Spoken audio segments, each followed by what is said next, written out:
बिस्मिल्लाहिर्रहमानिर्रहीम। अस्सलाम वालेकुम जी, मैं हूं आपका होस्ट चौधरी इरफान ज़ेर, आपको PSL स्पोर्ट्स और स्पेशल ट्रांसमिशन में वेलकम कहता हूं जी। नाज़रीन, बड़ा ज़बरदस्त किस्म का मुकाबला कल एक और देखने को आया। इस्लामाबाद यूनाइटेड की अगर बात करें तो जैसे हमने शुरू में कहा, ये एक ऐसी साइड नज़र आ रही है जिस तरह वो PSL लास्ट टाइम जीते थे, इसी तरह वो हर मैच को ज़बरदस्त से ज़बरदस्त खेलते चले जा रहे हैं। चाहे हम डिपार्टमेंट की बात करें, हर डिपार्टमेंट की बैटिंग की बात करते हैं, बॉलिंग की बात करते हैं, इवन कैचिंग की बात करें, तो हर बॉक्सेस को वो टिक कर रहे हैं। और एक दफ़ा फिर उन्होंने मुल्तान सुल्तान को 47 रन से शिकस्त दी। ये ओबियसली उनके इस जर्नी की बात करें, इस PSL की बात करें, और कहीं ना कहीं मेरा ख्याल है कि शादाब को भी क्रेडिट देना पड़ेगा, जिस तरह की वो कैप्टनसी करते चले जा रहे हैं। ये भी उनको अप्रिशिएट करना बनता है।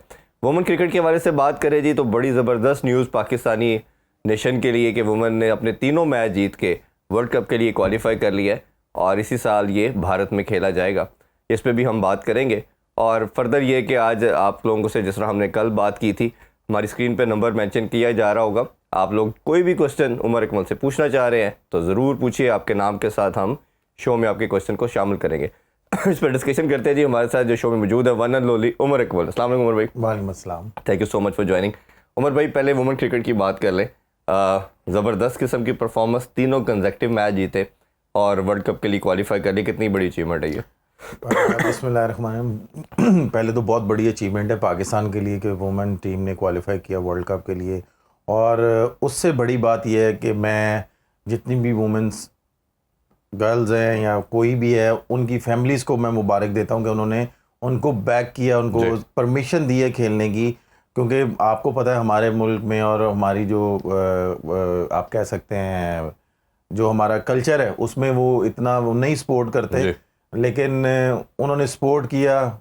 इस टाइम पाकिस्तान का नाम माशाल्लाह ऊपर हुआ है, वुमेंस में भी नो डाउट, बॉयज़ में तो है ही, अब लड़कियों में भी हुआ है। और मेरी बेस्ट विशेस लड़कियों के साथ है। और उसके बाद मैं पाकिस्तान क्रिकेट बोर्ड से एक चीज़ यहाँ पे ज़रूर बोलूँगा कि जितना वो पैसा बॉयज़ को दे रहे हैं, अगर उससे आधा भी लड़कियों को देंगे तो उनकी फैमिलीज़ उनको और ज़्यादा सपोर्ट करेंगी। जाहिर सी बात है, हम भी बॉयज़ जब खेल रहे थे, हम नीचे से ऊपर हैं, हमारे पास भी कुछ नहीं था।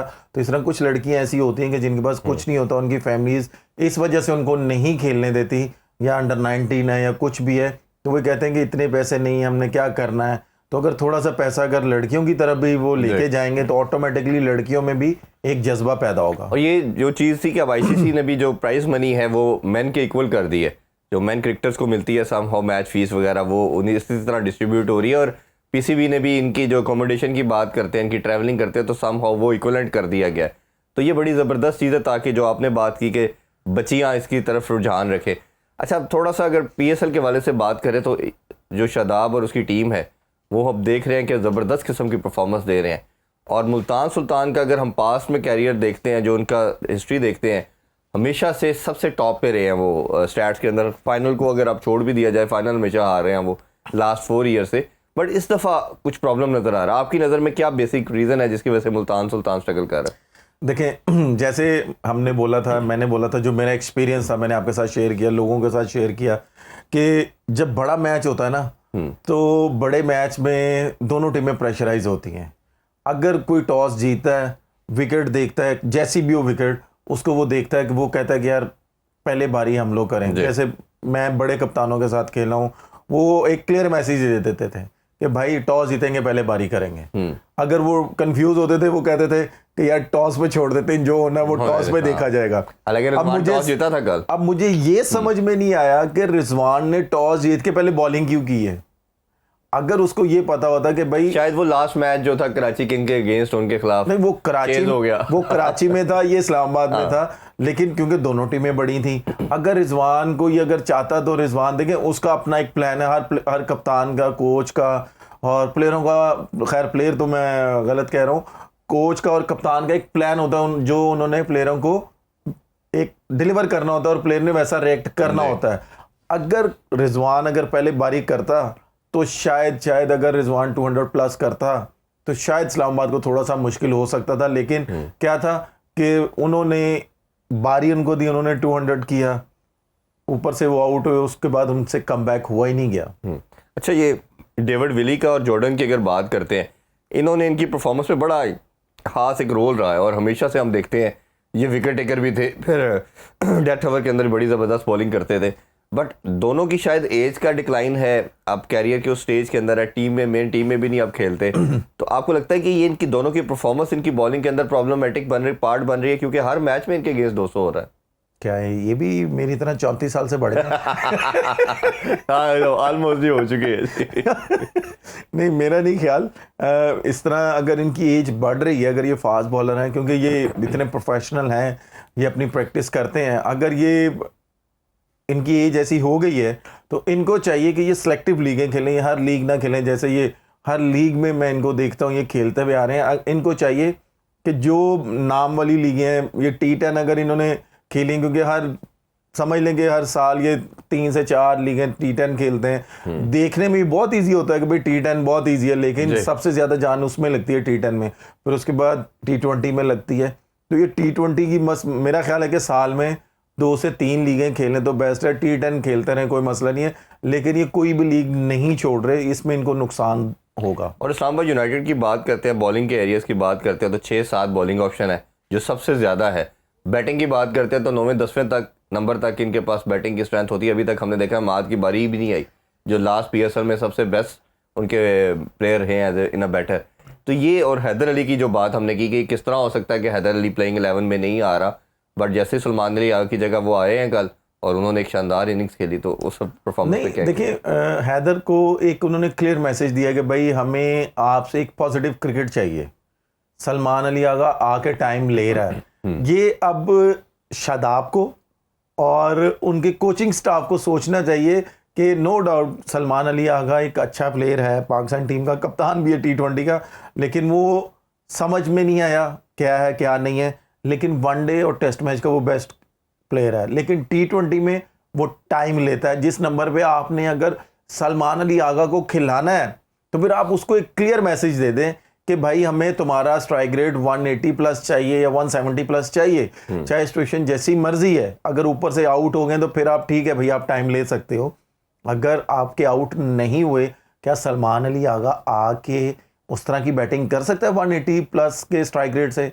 मेरा नहीं ख्याल वो कर सकता। कोशिश तो वैसे भी थोड़ा सा इंप्रूवमेंट आई है वैसे, लेकिन देखिए कुछ भी है, आते वो नहीं अटैक कर सकता। लेकिन हैदर अली को मैं इसलिए प्रेफर करूंगा कि वो जैसी मर्जी सिचुएशन हो, अगर वो जल्दी, पहली बात है कि इस्लामाबाद की जैसे बैटिंग चल रही है, सर्कल के बाद उसकी बारी आनी है या 10 ओवरों के बाद उसकी बारी आनी है, अगर वो हैदर अली को खिलाते हैं तो इस्लामाबाद को इस चीज़ का बहुत बड़ा एज होगा, क्योंकि वो अपना स्ट्राइक रेट कभी भी नीचे नहीं आने देते। वो थ्रू आउट जितनी देर वो विकेट में रहते हैं वो अटैकिंग क्रिकेट खेलते हैं, और इससे इस्लामाबाद को बहुत ज़्यादा फ़ायदा होगा। लेकिन डिपेंड करता है, जैसे मैंने बोला है, कि उनके कोच पे और उनके कप्तान पे, कि दोनों में से उन्होंने किसको प्लेइंग 11 का हिस्सा बनाना है। तो आप ये हैदर अली की जो बात करते हैं, जो लास्ट 3-4 ईयर की हम बात करें अगर PSL की, तो शायद एक ही बैटर प्रोड्यूस की है PSL ने, वो हैदर अली है। पहले ज़ल्मी से खेल रहे थे, अब वो इस्लामाबाद यूनाइटेड में है।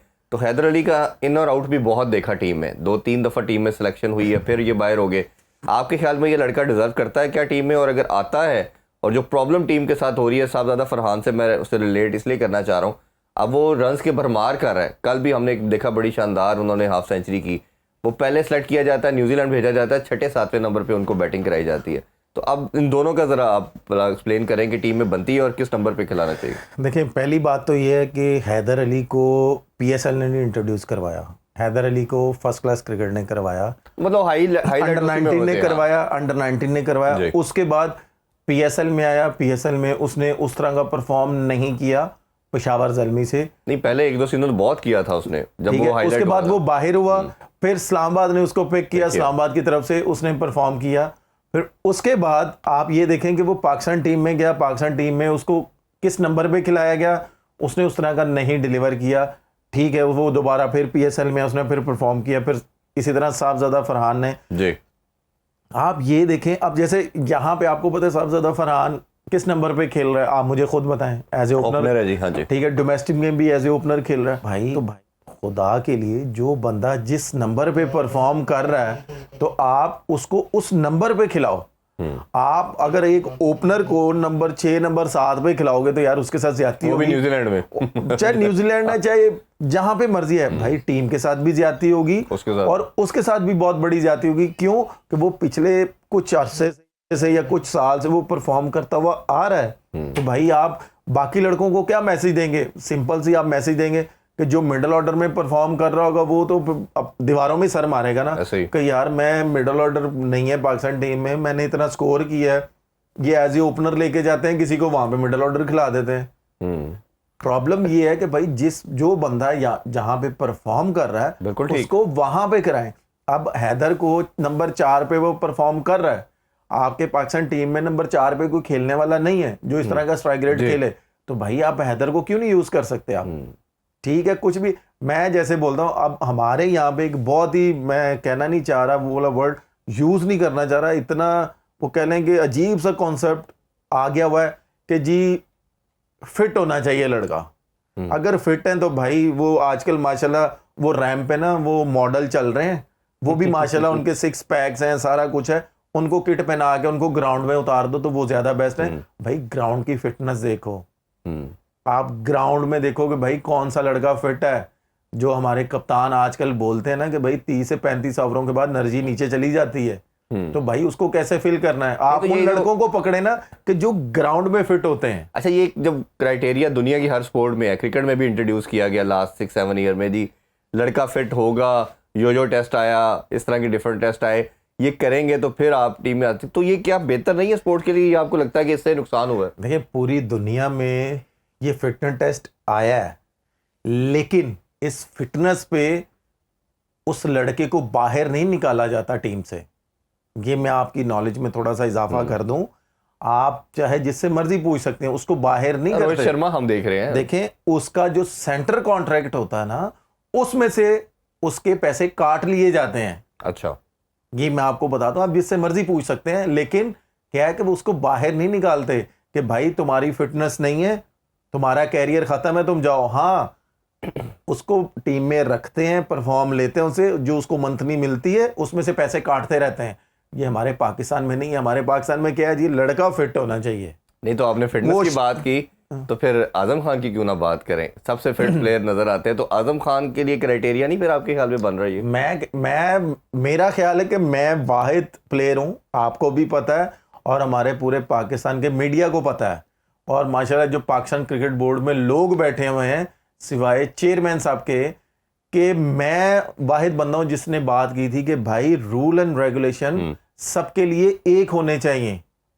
वो ये नहीं है कि जी उसके जी वो चाचे का लड़का है जी, उसके जी पुफे का लड़का है, उसका कजन है, उसका ये है, उसका ये, उसको एज देना चाहिए। बिल्कुल भी नहीं भाई, ये पाकिस्तान की क्रिकेट है, रूल एंड रेगुलेशन सबके लिए एक होने चाहिए। नहीं तो चेयरमैन साहब की भी तो रिस्पॉन्सिबिलिटी इधर मैं कहता हूँ कि बनती है कि वो ये सबको नीचे क्रॉस द बोर्ड ये मैसेज पास करें कि ये किसी के साथ इस तरह के ज्यादती ना हो। अच्छा, कुछ क्वेश्चन के हवाले से बात करते हैं आज, क्योंकि मैच नहीं है, रेस्ट डे है, तो हम कोशिश करेंगे आप लोगों के मैक्सिमम क्वेश्चन शामिल करें। हुसैन ज़हीर ने एक बड़ा ज़बरदस्त क्वेश्चन पूछा है जी। उसने कहा जी, टीम में आने के लिए स्किल लेवल ज़रूरी है, फिटनेस लेवल ज़रूरी है, या सुसर का बड़ा क्रिकेटर होना ज़रूरी है? वाह वाह वाह, या बोर्ड में होना ज़रूरी शायद ये कह देखिए किसने पूछा? हुसैन ज़हीर ने। अच्छा, हुसैन ज़हीर साहब से तो मैं पहले एक बात क्लियर कर दूं कि जो उन्होंने बात की है ना, जब मैं टीम में आया था ना उस वक्त मेरे वो सुसर नहीं थे, वो चीफ सेलेक्टर थे, और जब मैंने टूर किए हैं, मैंने वर्ल्ड कप खेले, उसके बाद नहीं वो शायद अभी के सूरत हाल में भी बात नहीं, मुझे पता है वो क्यों बोल रहे हैं और आपने भी ये क्वेश्चन क्यों ऐड किया है? नहीं क्वेश्चन तो हमने सारे ऐड करने जो आएगा। नहीं मुझे भी पता है, लेकिन अल्लाह पाक मेरे ससुर को जन्नतुल फिरदौस में जगह दे। आमीन जी। देखें कुछ भी है ना, कुछ भी है, चाहे वो कुछ भी है, फिट है या नहीं है, सबसे पहले उसकी स्किल देखनी चाहिए, और उसके बाद आप ये कह सकते हैं कि 40% उसका फिटनेस लेवल देखना चाहिए। जब 40% आप उसका फिटनेस लेवल देखेंगे और उसके बाद स्किल आप साथ ऐड करेंगे, तो ऑटोमेटिकली वो लड़का इम्प्रूव करता जाएगा करता जाएगा करता जाएगा। लेकिन ये जो इन्होंने बात की है जी ससुर को देखना चाहिए, उसको ससुर का जिंदा होना भी जरूरी है और उसका इन भी होना जरूरी है। मेरा ख्याल है कि मैं आज मैंने कभी जिंदगी में नहीं बोला, आपको भी पता है, शायद शायद शायद मेरे आज ससुर जिंदा होते तो शायद आज मेरी टोटली क्रिकेट डिफरेंट होती। मैं आज फर्स्ट टाइम ये बोल रहा हूँ, अदरवाइज आपने देखा होगा मैंने कभी जिंदगी में नहीं ये बोला। मेरे अगर ससुर जिंदा होते तो शायद बड़ी चीज़ों में उन्होंने मेरी हेल्प करनी थी, लेकिन क्या करें, अल्लाह ताला की एक इमानत है, हम सब ने जाना है अल्लाह ताला के पास। और वैसे भी दूसरी पार्ट पे देखा जाए तो आप अपने कैरियर पे पीक पे थे जब आपने शादी की। बिल्कुल ठीक है, ऐसा नहीं था कि आप बाद में आए और बिल्कुल इस तरह का सिनेरियो नहीं था। कुछ भी है जो मेरे साथ हुआ था ना, ये इसमें जो मुझे सबसे ज्यादा सपोर्ट किया मेरे वाले साहब ने, मेरी फैमिली ने, और उसके बाद मेरे ससुर ने मुझे सपोर्ट किया था कि उन्होंने मुझे पूछा कि तुमने ये काम किया है, मेरे फैमिली ने पूछा, मैंने कहा नहीं, तो उन्होंने ये मुझे बोला था कि उमर तुम करो, तुम इंशाल्लाह ऐसे निकलोगे इन कामों में से जैसे मक्खन में से बाल निकलता है। अब लास्ट नोट पे ये बता दीजिएगा, ऑब्वियसली फैन जानना चाह रहे हैं कि आपकी अरेंज मैरिज थी या लव मैरिज थी? Love marriage. वाह वाह वाह, ये वैसे ये उमर अकमल ने मेरा ख्याल है पहली दफा सीक्रेट रिवील किया है जी। अभी ब्रेक की तरफ बढ़ते हैं जी, बस आके मजीद आप लोगों के क्वेश्चन शामिल करते हैं, हमारे साथ रहिए। Welcome back in ESL sports on special transmission. Umar भाई, अभी नेक्स्ट क्वेश्चन को ऐड करने से पहले अगर आपसे वो आप बता रहे थे, एक बड़ी ब्रेकिंग न्यूज़ दी है आपके कि आपकी लव मैरिज थी, तो ज़रा वो बताइए, भाभी से कब मुलाकात हुई, कैसे मिले और घर वालों ने क्या उसमें सपोर्ट किया आपको? कोई मुश्किल तो नहीं आई शादी में? मुश्किल नहीं होता ना, हमारी ट्रेडिशन होती है कि ज़रा कई दफ़ा प्रॉब्लम आती है। नहीं, मैं फर्स्ट टाइम जब गया था तो मैं अपने ब्रदर इन लॉ की शादी पे गया था, तो मैंने तब देखा था, आप ये कह सकते हैं कि love plus marriage, arrange marriage हुई है। ये कह लें कि वो कहते हैं ना कि जब कुछ नहीं था तो उस वक्त अपने नहीं पूछ रहे थे, जब सब कुछ आया है तो सारे कह रहे थे कि भाई कर लो, तो मैंने कहा नहीं अब नहीं करनी। नहीं तो तब मेरे वालिद साहब ने मुझे बोला था कि अगर कोई है तो मुझे बता दो, तो मैंने अपने वालिद साहब को बताया, तो मेरे वालिद साहब ने मुझे बड़ा डांटा था। अच्छा। तो मेरे वालिद साहब ने कहा था कि तुम्हें वो खिलाने वाले हैं, टीम में लाने वाले वो चीफ सेलेक्टर थे तुम? चीफ सेलेक्टर हैं, तो वो मेरी तो हिम्मत नहीं पड़ रही, वो लेजेंड है पाकिस्तान के, तो मैं कैसे उनसे ऐसे बात करूंगा। तो बस ये कह लें कि मैंने उनसे 1-2 दिन का टाइम मांगा, तो फिर जब मैंने अपनी वाइफ से बात की तो मैंने वाइफ को ये बताया कि मेरे वालिद साहब की ये नेचर है, वो एक दफ़ा आएंगे उसके बाद वो नहीं आएंगे। तो मेरी वाइफ ने कहा कि मुझे भी ज़रा 1 दिन का टाइम दे देते बात कर। तो वो फिर ऐसे बात हुई, तो बस अल्लाह का शुक्र है आज अल्हम्दुलिल्लाह अल्लाह पाक ने 3 बच्चे दिए हैं, और मैं जितना शुक्र अदा करूं अल्लाह ताला का उतना कम है। माशाल्लाह जी, अल्लाह ताला हमेशा आप खुश रखे। कल आपकी वेडिंग एनिवर्सरी भी थी, तो आप लोगों ने अल्हम्दुलिल्लाह, बस ये कह लें कि जब भी कोई मौका आता है, कोई खुशी होती है, मेरी बर्थडे पे मुझे नहीं मिलता या कुछ ऐसी चीज़ें होती हैं वो मुझे नहीं मिलती, मुझे देनी पड़ती हैं, तो मैं बेगम से कहता हूँ कि यार ये सारी चीज़ें आपको ही मुझे देनी पड़ती हैं, आपका भी काम है मुझे ये जो भी हो खर्चा आपका ही होना है, खर्चा मेरा ही होना है। अच्छा, ये आपने एक जिक्र किया कि जब कुछ नहीं थे तो लोग नहीं करते थे, तो उसका भी बताएं। को पहले भी शायद किसी को आपने अप्रोच किया या इनकार हुआ, जो आप ये कहना चाह रहे हैं, खुल के बता दे। इरफान भाई, हम यहाँ पे क्रिकेट की बात करने आए हैं। नहीं बात हो रही है, हम कोई मूवी बनाने नहीं कोई बात नहीं, इतना जिक्र कर दे कि पहले क्या हुआ था। ऐसा नहीं, पहले कुछ भी नहीं हुआ था। आपको पता ही है कि माशाल्लाह जो हमारा कल्चर है और जो लोग होते हैं, जो स्पेशली रिश्तेदार होते हैं, वो जब लड़के के पास कुछ नहीं होता तो वो कहते हैं जी हमारी लड़की खुश नहीं रहेगी, ये है वो है, ये लड़का अनपढ़ है, ये कुछ है, ये कुछ है, हम कैसे कर लें? क्योंकि हमारे ये कह लें कि जो हमारा कल्चर है, जो रिश्तेदार होते हैं सारे, वो इसी तरह ही होते हैं कि जैसे ही कुछ है बस भाई। ये तो इवन घर में भी होता है, बच्चा कमा रहा हो तो वही सबसे बेहतर हो जाता है। तो बस इसलिए फिर मैंने कहा कि रिश्तेदारों में नहीं लेके आनी, कोई बाहर से ले आए, वो राज कर ले। मुझे चले, अभी तो पूरा पाकिस्तान बाबर आजम की शादी का भी वेट कर रहा है, और वो भी किसी दिन उमर भाई से पूछेंगे कब वो शादी कर रहे हैं, मालूम है तो बता दें। वो भी सर मैं मौलवी मैंने उसका निकाह कराना, ये बेहतरीन हाल यही है कि देखें उसके घर वालों को पता होगा, उसको पता होगा, अल्लाह करे, चले अल्लाह करे जी जल्दी वो भी शादी करे। हाँ। और बाकी जितने भी उसके दोस्त हैं और आप लोग सब मैरिड है, तो बाबर आजम हम भी जाए उसकी शादी पे जाए। बिल्कुल, और नसीम शाह, ये 2 ऐसे प्लेयर हैं जिनके सब ओबियसली अब पूरा मीडिया जानना भी चाहता है। एक और क्वेश्चन है उमर भाई आपके लिए, बड़ी दूर से क्वेश्चन आया जी। मोहम्मद हारून ने टांक से पूछा है, केपी से, ये पूछ रहे हैं जी कि मैं बचपन से आपको क्रिकेट खेलते हुए देख रहा हूँ और आपका बहुत बड़ा फ़ैन हूँ। अल्लाह ताला ने आपको हर तरह की सलाहियत से नवाजा है, बट आप क्या रीज़न है कि अभी भी टीम में भी नहीं है और इवन पीएसएल में भी हम आपको नहीं देख पा रहे? देखें, क्या नाम बताया था आपने भाई का? मोहम्मद हारून। सबसे पहले हारून, थैंक यू वेरी मच। आप मुझे इतनी देर से फॉलो कर रहे हो कि आप इतना मुझे क्लोजली देख रहे हो कि मैं क्यों नहीं हूँ टीम में। देखो, सबसे पहले ये है कि यार देखो, मैं अपनी तरफ से परफॉर्मेंस कर रहा हूँ, कम बैक करने की पूरी कोशिश कर रहा हूँ, लेकिन वो नहीं ले रहे, पीएसएल में भी नहीं ले रहे, मुझे नहीं पता, लेकिन इंशाल्लाह ताला एक दफ़ा ज़रूर मैं कम बैक करूँगा और अल्लाह ताला के घर में देर है, अंधेर नहीं है। बिल्कुल इंशाल्लाह जी, जितना भी प्लेयर पाकिस्तान का जो भी अच्छा परफॉर्म करे उसको ज़रूर होना चाहिए। एक और क्वेश्चन है जी, असद टवाना साहब चीचों की मलिया से आपसे पूछ रहे हैं। टवाना साहब का क्वेश्चन आपसे ये है कि आप पूरी दुनिया में खेले हैं, तो कौन सा आपका फेवरेट ग्राउंड है? ओबियसली पाकिस्तान में तो आप बहुत कम खेले हैं, शायद प्रॉब्ली 2-3 आप मुझे मैचेस डोमेस्टिक खेला हूँ मैं काफी। डोमेस्टिक तो ओबियसली खेल ही था। तो सबसे फेवरेट आपका? मैं बेसिकली इसलिए ये नाम आपको बताया कि डोमेस्टिक खेल रहा हूँ, शायद लोगों को ये नहीं लग रहा ना कि मैं डोमेस्टिक नहीं खेल रहा। डोमेस्टिक मैं खेल भी रहा हूँ और अपनी अवेलेबिलिटी भी शो कर रहा हूँ, लेकिन कुछ सिलेक्टर या कुछ लोग वो कहते हैं कि जी हमने आपको हम आपको और खेले अभी आप और खेले इसलिए। तो उनका क्वेश्चन ये जी कि सबसे फेवरेट वेन्यू कौन सा आपका जहां आपको खेल के बहुत मजा आता है, आप एंजॉय करते हैं? मैं अगर आपको बात बताऊं, मुझे ज़्यादा मज़ा आता है Australia, New Zealand, England, south Africa के। यहाँ पे पाले ने पाए एक दो नहीं, एक नहीं, देखिए यहाँ पे क्रिकेट खेलने का मज़ा आता है। वो क्यों मज़ा आता है कि यहाँ पे विकेटें तेज़ होती है ना, तो यहाँ पे जब आप परफॉर्म करके आते हैं ना, तो फिर एशियन कंडीशन में या दूसरी जगहों पे ना आपको बहुत आसान लग रहा होता है। मे बी मैं यहाँ पे एक चीज़ ज़रूर मेंशन करूँगा कि मैं ऑस्ट्रेलिया टूर पे था, तो मैंने पैड पहने हुए थे। तो नॉर्मली आपने अक्सर देखा होगा कि मैंने यहाँ हेडफोन लगाए होते हैं या मैं बात शायद किसी से कर रहा होता हूँ, तो मैंने पैड पहने हुए थे। तो जब भी मैं पैड पहनता ना, मुझे हल्की हल्की नींद आना शुरू हो जाती है। तो मुझे अदरवाइज मुझे नींद नहीं आती। अच्छा। तो मैंने पैड पहने हुए थे, तो ना मेरे साथ ना सीनियर प्लेयर से, मैं नाम मेंशन नहीं करूँगा, तो हमारा पर्थ में मैच हो रहा था। तो उन्होंने पूछा कि यार उमर जान फड़ की करता मैं कहा जी जान फड़ी की तू की अंदर जाके करना है। मैं कहा यार दुआ करो मनु जानदा ही ना पहला बांसर होइए। तो उन्होंने इंज करके मैं देखा की मतलब, मैं कहा दुआ करो पहला बांसर होइए, या मेरे तो लंघ जावे तो या मनु वज जावे। जब मैंने ये बोला ना, यकीन माने वो दोनों सीनियर प्लेयर मेरे से उठ के चले गए, कहते तू की बनना है यार, तू सानू भी डराना शुरू किया है। तो लिटरली मेरी ये थॉट होती थी कि यार बांसर हो जाते ही गुजर जाएगा तब भी आंखें खुल जाएंगी, लग जाएगा तब भी आंखें खुल जाएंगी।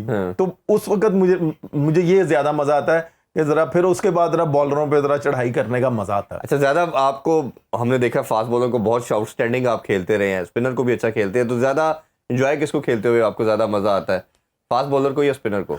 दोनों को मजा आता है, सिचुएशन के मुताबिक मुझे अपने आप को एडजस्ट करता हूँ। अगर जल्दी ऊपर से आउट हो जाए तो मेरी कोशिश ये होती है कि यार मैं थोड़ा सा टाइम लूँ। फिर ये होता है कि अगर अगेंस्ट टीम का कोई मेन बॉलर आ जाए, अगर उस पर मैं काउंटर अटैक करूं, उसमें मैं अगर ज़्यादातर तो अल्हम्दुलिल्लाह मैं कामयाब हुआ हूं, क्योंकि मेरे सीनियर प्लेयर्स ने मुझे ये बताया है अगर मैं उस पर कामयाब होता हूं ना, तो दूसरी टीम वैसे ही आधी डेड हो जाती है। बिल्कुल। अच्छा जी, एक और क्वेश्चन है उज़ैर आरिफ का।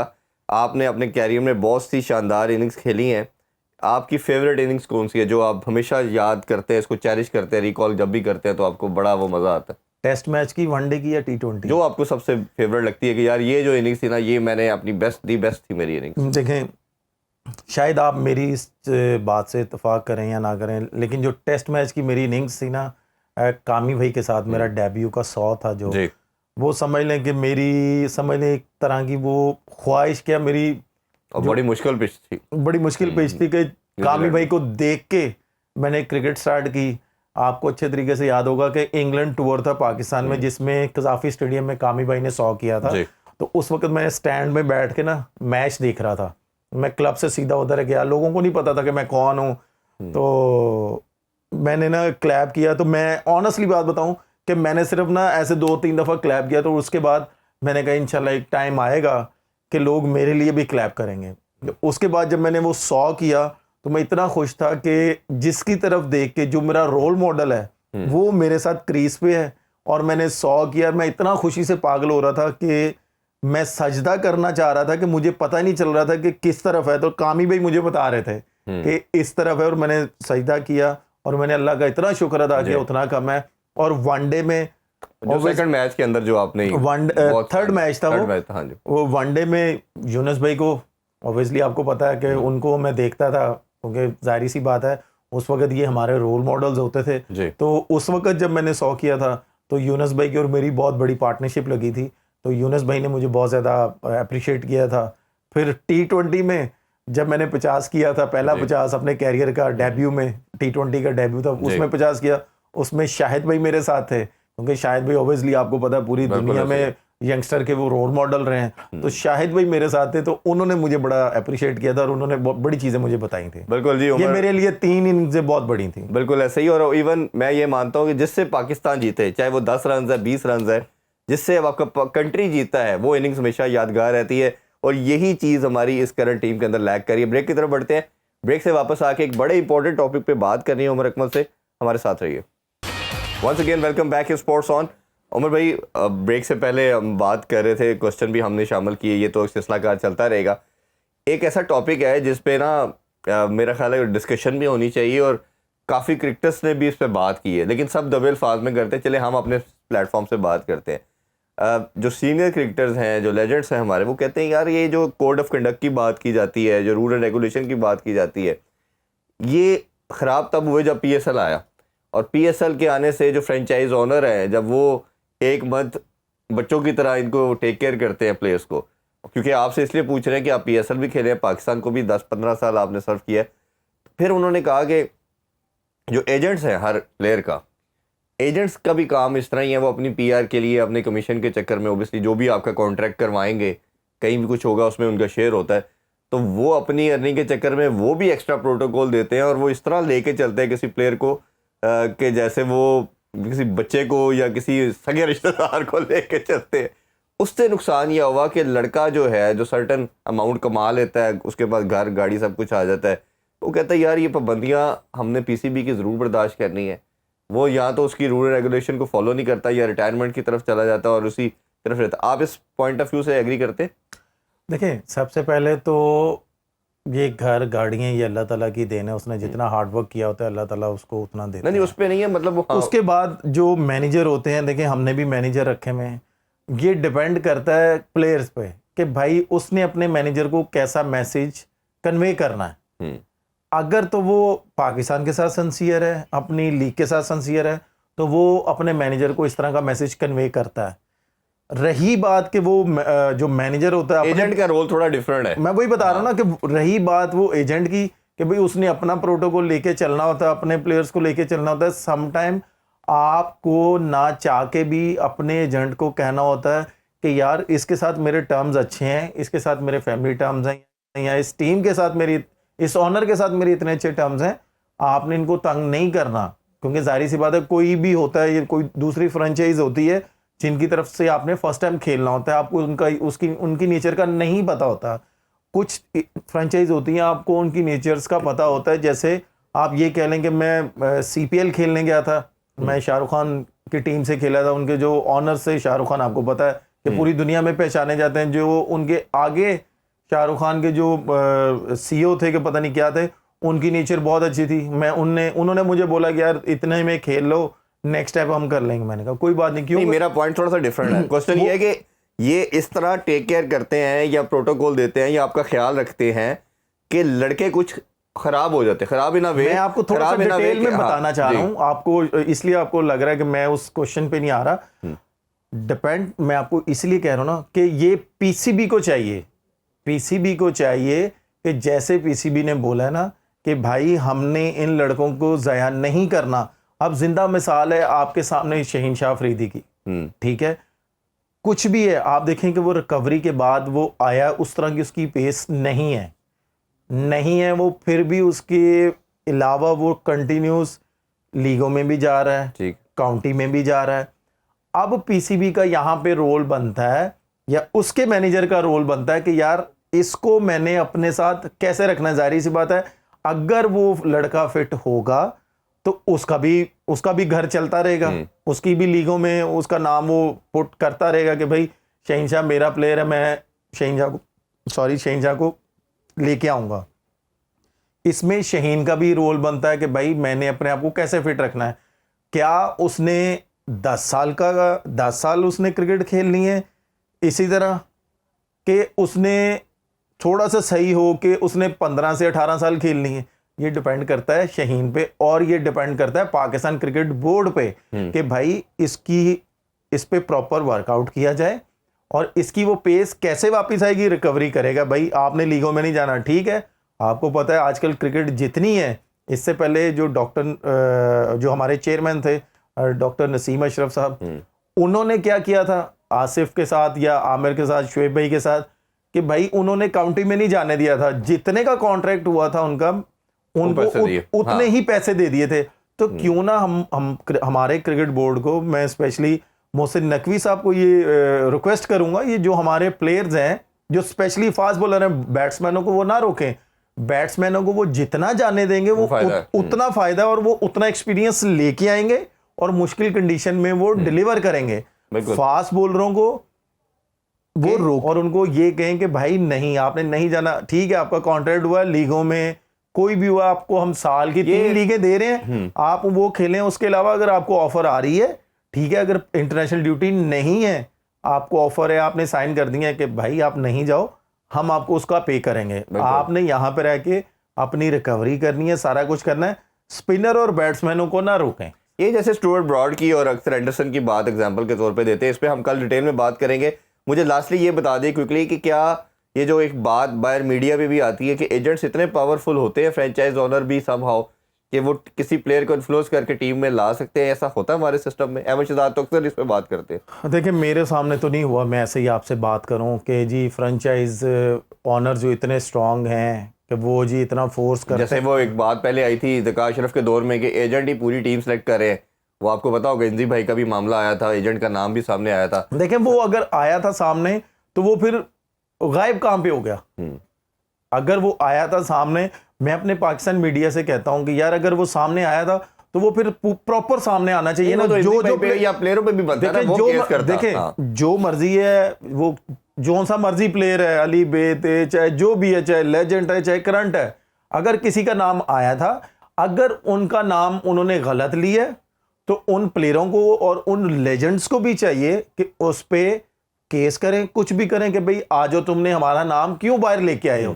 अगर जो बंदा नाम बाहर लेके आया अगर वो सच्चा है, और पाकिस्तान मीडिया को ये चाहिए कि उसका साथ दें, उन प्लेयरों के नाम बाहर लेके आए जो पाकिस्तान की क्रिकेट को नुकसान पहुंचा। ये इवन मानना यह है कि ऑब्वियसली जब क्रिकेटर की बात करते हैं, इसमें सबसे प्राइड की बात है, जस्टिस क्यूम की रिपोर्ट से लेके अभी तक जितने भी मैटर है उसको वंस फॉर ऑल एक दफा क्लोज करना चाहिए और अपने और उनको इरफान भाई, चाहे जस्टिस क्यूम साहब की जो भी रिपोर्ट है, जो भी उसमें इन्वॉल्व है, जैसे हम चले इमरान भाई इस पे डिटेल में बात करेंगे, अभी हम क्विकली निकलते हैं जी।